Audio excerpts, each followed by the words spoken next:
Hello guys, welcome back to my YouTube channel. So today our topic is computer memory. The capacity of a computer to store data and information is called its memory. Basically जो एक computer की सलाहियत होती है जिस हिसाब से वो अपने अंदर डाटा और इन्फॉर्मेशन स्टोर कर सकता है वो उसकी मेमोरी कहलाती है.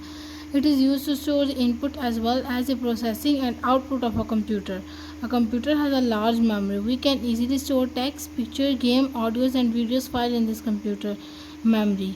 When you give instruction to the computer, these instructions get converted in a new language known as machine language.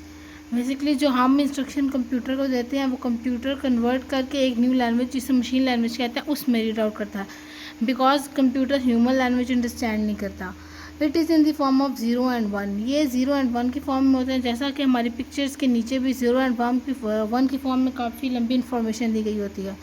So the computer only understands the language of 0 and 1 and this language is also known as binary digits or bits. इसको binary digits 0 और 1 को binary digits और bits भी कहते हैं.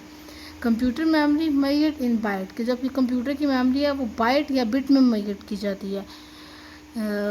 As you measure heights in feets and inches, weights in grams और kilogram. Similarly the computer memory is measured in byte. जैसा कि आप हाइट को फीट और इंचेस में नापते हैं, वेट को ग्राम किलोग्राम में, इसी तरह कंप्यूटर की मेमोरी वो बाइट में नापी जाती है. A byte consist of a group of 8 bits. एक बाइट में 8 बिट्स होते हैं. Other units for measuring the computer memory are KB, megabyte, kilobyte and gigabyte. 1 byte is equal to 8 bit, यानी कि एक बाइट में 8 बिट होते हैं. 1 किलोबाइट में 1024 बाइट्स होते हैं.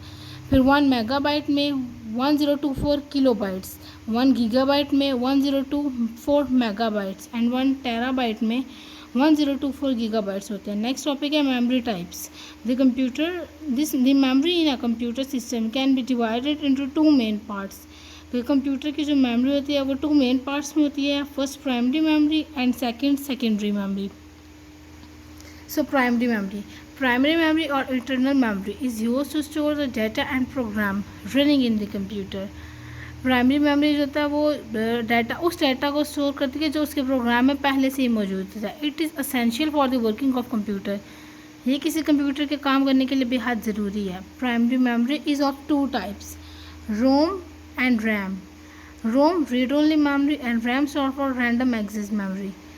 Read only memory ROM. Read only memory ROM is used to store the data and information permanently. ये रोम जो है आपका डाटा और इन्फॉर्मेशन हमेशा के लिए स्टोर करता है. Program are stored on ROM chip when a computer is manufactured. इसका जो एक प्रॉपर प्रोग्राम होता है वो आपकी जो रोम की चिप होती है उस पर पहले से ही मौजूद होता है, उस पर पहले से ही महफूज होता है जहाँ से ये आपका कंप्यूटर बन के आया होता है. You can only read the information from ROM. आप रोम जैसे कि नाम से ही जाहिर है कि रोम रीड ओनली मेमोरी, इसमें आप कोई भी डाटा अपनी तरफ से ऐड नहीं कर सकते. इनमें आप सिर्फ वही डाटा रीड कर सकते हैं जो इसमें पहले से ही चिप पे मौजूद होता है. Any new information can not be written into. इस पर कोई भी नई इन्फॉर्मेशन इस पर आप नहीं लिख सकते. ROM is a non volatile memory as the data is stored even if the power is switch off. Non volatile memory वो होती है जिस पर डाटा हमेशा के लिए स्टोर रहता है चाहे वो कंप्यूटर स्विच ऑफ हो जाए या शट डाउन हो जाए. Random access memory RAM. Random access memory holds the data only temporarily. ये आपका डाटा सिर्फ आर्जी तौर पर अपने पास संभाल के रखता है. The information can be read and written on it. उस पर जो आप अपनी नई इन्फॉर्मेशन लिख भी सकते हैं और उसे पढ़ भी सकते हैं. RAM is a volatile memory as data disappeared when the power is switch off. कि रैम एक वोलेटाइल मेमोरी है जिससे आपका डाटा डिसअपियर हो जाता है, गायब हो जाता है जब आपका कंप्यूटर का पावर स्विच ऑफ होता है. It is also known as read write memory.